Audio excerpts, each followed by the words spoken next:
اعوذ باللہ من الشیطان الرجیم بسم اللہ الرحمن الرحیم۔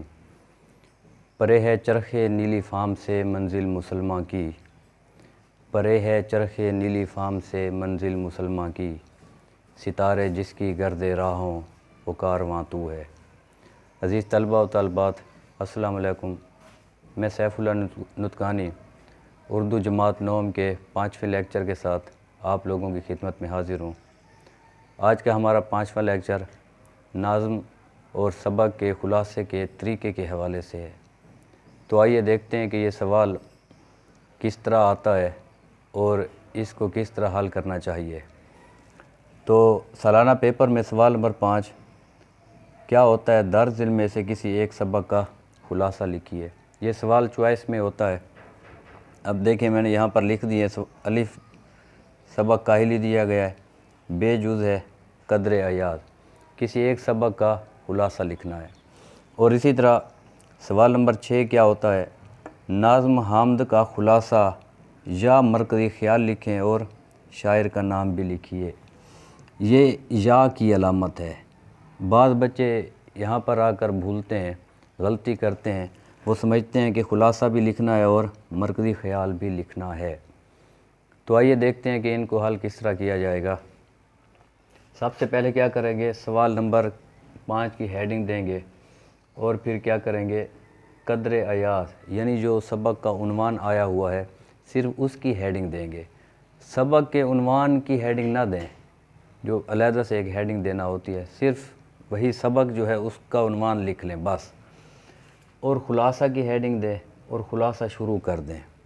بعض بچے کیا کرتے ہیں؟ ہیڈنگ دیتے ہیں سبق کا عنوان قدر ایاز، پھر مصنف کا نام بھی لکھ لیتے ہیں، یعنی جیسے کرنل محمد خان ہے اس سبق کے مصنف کا نام، اور پھر خلاصہ کی ہیڈنگ دیتے ہیں، اور پھر یعنی ایسے ہی جو ہیڈنگ خام کی جو ہیڈنگ دی جاتی ہیں وہ وقت کا ضیاع کر رہے ہوتے ہیں، کیونکہ ایک ایک منٹ ایک ایک سیکنڈ قیمتی ہوتا ہے۔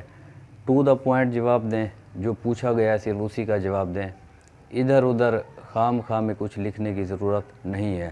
سوال سے ہی ظاہر ہے، دیکھیں درج علم میں سے کسی ایک سبق کا خلاصہ لکھیے۔ اگر مصنف کا نام پوچھنا ہوتا تو یہاں پر درج ہوتا، وہ لکھتے، لیکن نہیں لکھا گیا۔ تو سادہ سے انداز میں ٹو دا پوائنٹ جو پوچھا گیا ہے وہی لکھیں۔ سوال نمبر قدر ایاز، خلاصہ کی ہیڈنگ، خلاصہ شروع کر دیں۔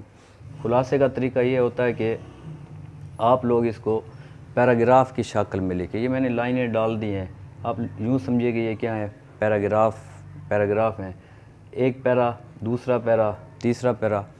تو خلاصہ پیراگراف میں ہونا چاہیے جس طرح سبق پیراگراف میں ہوتا ہے۔ دوسری بات اس کے اندر یہ ہو کہ خلاصہ 1.5 سے 2 صفحات پر مشتمل ہونا چاہیے۔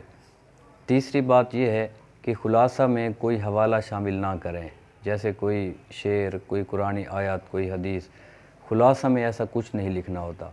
چوتھا اس کا پوائنٹ یہ ہے کہ خلاصہ واقعات کی ترتیب کے ساتھ ہونا چاہیے، یعنی جس ترتیب کے ساتھ سبق ہے خلاصہ بھی اسی ترتیب کے ساتھ ہونا چاہیے۔ یہ نہ ہو کہ جیسے سبق کا پہلا پیرا ہے، آپ لوگ خلاصے میں اس کو آخری پیرا بنا دیں، اور جو سبق کا آخری پیرا ہے آپ لوگ خلاصے میں اس کو پہلا پیرا بنا دیں۔ اس کا آپ لوگ کیا کریں گے؟ خیال کریں گے۔ یوں آپ لوگ خلاصہ حل کرتے چلے جائیں گے۔ کتنے نمبروں پر یہ خلاصہ مشتمل ہوتا ہے؟ اس کے 5 نمبر ہیں۔ 5 نمبر کا، مصنف کے نام کا کوئی نمبر نہیں ہے، اگر لکھیں گے تو کوئی نمبر نہیں دیا جائے گا۔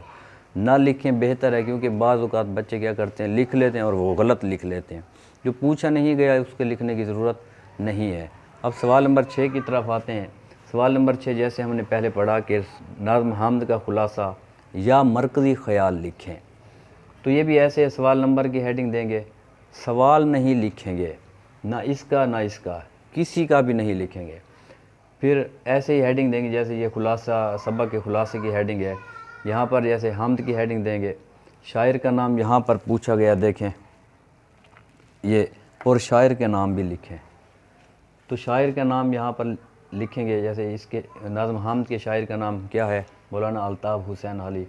خلاصہ کی ہیڈنگ دیں گے۔ اگر خلاصہ لکھنا چاہ رہے ہیں، اگر مرکزی خیال لکھنا چاہ رہے ہیں تو یہاں پر مرکزی خیال کی ہیڈنگ دیں گے، اور پھر مرکزی خیال یا خلاصہ شروع کر دیں گے۔ یہ مختصر ہوتا ہے، خلاصہ تھوڑا سا بڑا ہوتا ہے مرکزی خیال سے، 10 سے 12 لائنوں پر مشتمل ہوتا ہے، البتہ مرکزی خیال 5 سے 6 لائنوں پر مشتمل ہوتا ہے۔ اب اس سوال کے بھی کتنے نمبر ہیں؟ 5 نمبر ہیں، 5 نمبر۔